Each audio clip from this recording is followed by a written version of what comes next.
তোরা যে এরম কাজ কাম না করে দিন পার করতেছ, তোদের ভবিষ্যৎ কি হবে কত গাদারা? বাপটা খাইতে খাইতে শেষ হয়ে গেল, তোদের মনে কি মায়া দেওয়া কিছু হয় না রে?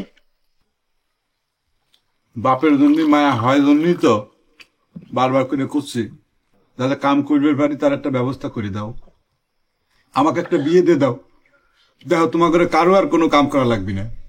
পাইছো এক কথা, তো বিয়া করতে নিষেধ করেছি কেটা? পারলে বিয়া কর। বড় ভাই, আমি তোমার এই বিষয়টাকে সাপোর্ট দেওয়া পারতেছি না। নিজের পায়ে না খাড়ায়া পার্কিং করা কিন্তু খুবই ব্যাককেলে কাম। আমি ব্যাক করলে বেরিয়ে চাই, তোর কোনো অসুবিধা আছে রে মাঝে গেদা? আমার অসুবিধা থাকবো না, কোনো অসুবিধা নেই।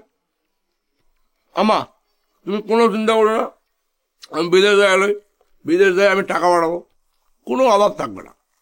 পায়ের উপর পা তুলে তোমরা খাওয়া দাওয়া ফুর্তি করবা, চাকর বাকর ঘুম করবা, কোনো সমস্যা নেই। যে কামাই করবার পারে সে দেশেও পারে। তুই যে কি করবো সেটা আমার জানা আছে।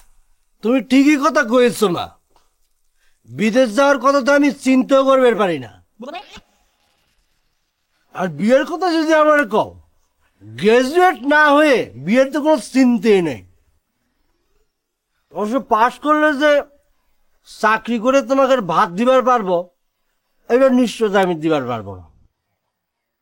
তবে তোমার ছেলে যে শিক্ষিত, এটা নিয়ে তোমরা গর্ব করবার পারবে। হয় তোকে তিনজনের নিয়ে গর্বের ঠেলায় মানুষের সামনে মুখ দেখানো দায় হয়ে যাচ্ছে। মানুষদের তোকে তিন গাধা কয়, সেটা কি জানিস? খালি লম্বা লম্বা কর। হ্যাঁ, তুমি যদি সেটা বুঝতে তো। কাকা, আমাকে একটা কথা কন তো, এই যে পাসপোর্ট হলেই কি মানুষ বিদেশ যেতে পারে? যাওয়া যাবি না কে? বিদেশ যাওয়ার আগেই যদি মেশিনে টাকা গোনা যায়, তাহলে পরে খালি পাসপোর্ট দিয়ে বিদেশ যাওয়ার অসুবিধা কি? আরে আমি তো সেই কথাই কই, এই যে খামাখা মেজোগেদা বিদেশ দাবি কয় সারা গ্রাম লাটায় বেড়াচ্ছে, এটা একটা সিটারি হচ্ছে না কন? মধ্যখান থেকে আমার মেশিনটা নিয়ে চলে গেল। আমি আর এসব ব্যাপারে কিছু কবির চাই না রে মজদু। তোরে বন্ধু বান্ধব তোরাই ভালো বুঝবো। আর তালেব আলী ভাইয়ের 3টে সওয়াল হয়েছে একই কেসেমের। আর তালেব আলী ভাইয়েরও দোষ আছে, ছোটবেলার তেন গেদা গেদা করে এখনো গেদাই বানা রাখেছে। শোনেন কাকা, ও যে তালেব চাচার 3 গাদা, ওকে আমি 3 গাদা কব না, ওরা আসলে 3 গাধা। লোকটার জন্য খারাপই লাগে। সারা জীবন কষ্ট করে এই বয়সেও যদি এরকম কষ্ট করে 3টে জুয়েন সাল থাকতি, তাহলে কি সহ্য হয় ক? কিছুই না, যদি ভাত বন্ধ করে দেওয়া যায় না, তাহলেই সাইজ হয়ে যায়। কোনো বাপ মা কি তাই করবে পারে? না।